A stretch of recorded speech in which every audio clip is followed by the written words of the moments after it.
Thank you, learners, and welcome to the channel. Today we're discussing poetry. I believe this will be a session that is going to help you. So, what is poetry? Poetry is a form of writing that expresses feelings, ideas, experiences through rhythm, sound, and imagery. It uses figurative language and sound devices to create meaning and emotion. That is what we refer to when we talk about poetry. So let's look at common poetic devices. We're going to look at the device type. We're going to look at its meaning and also the example. So the first one that we have here is the simile. This is comparison using like or as. An example of that is my love is like a red rose. That word like here, using like to compare the love and rose, we call it simile. So another one is the metaphor. Metaphor is a direct comparison. Here you are not using like or as. You are using a direct comparison without like or as. Example of that is time is a thief. You are not saying it's like a thief. You are saying it is actually a thief. So you are comparing time as being a thief, but using direct comparison. Time is a thief.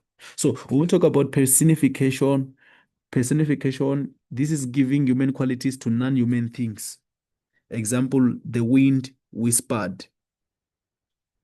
This whispering is a human quality, but we're giving it to the wind now. So personification is giving human qualities to non-human things.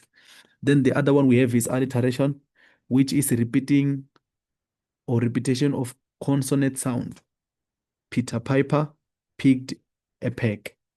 You are repeating the word there. You are repeating the consonant P. Peter Piper picked a peck. So another one is the assonance, which is the repetition of vowel sound. The rain in Spain. Then we have the onomatopoeia, which is word that imitates a sound. Example is buzz and splash.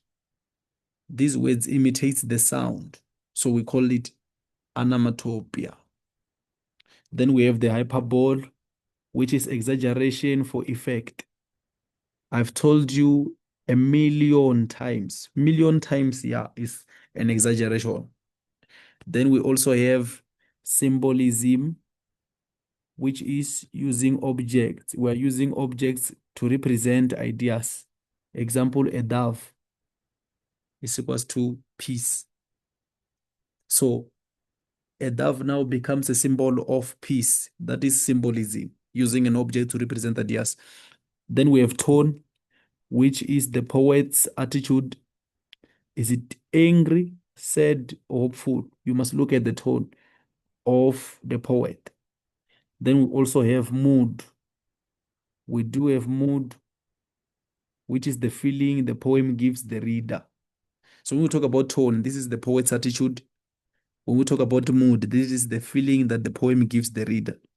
So now let's look at analyzing a poem. How to analyze a poem? The first thing you must do is read the poem twice. Don't just read it one time. You must read it twice or read it as many times as you can, but you must read it to understand it. You must identify the speaker, who is talking to whom. You must find the main theme. What is the poem about? What is it about? You must look for imagery and figures of speech. You must examine tone and mood. You must note structure and forms. Check the stanzas, the rhyme, and the rhythm. You must summarize the meaning in your own words. Do you understand, Milena? Read the poem twice, identify the speaker, find the main theme, look for imagery, examine tone and mood, note structure and form, summarize the meaning in your own word. Then when you are answering poetry questions, you must always refer to the poem directly. That is the first thing to do there. Always refer to the poem directly. Use quotations to support your point. Explain what the quote means and how it supports your answer. And you must use clear and simple English. Thank you so much. Please catch up on the next video.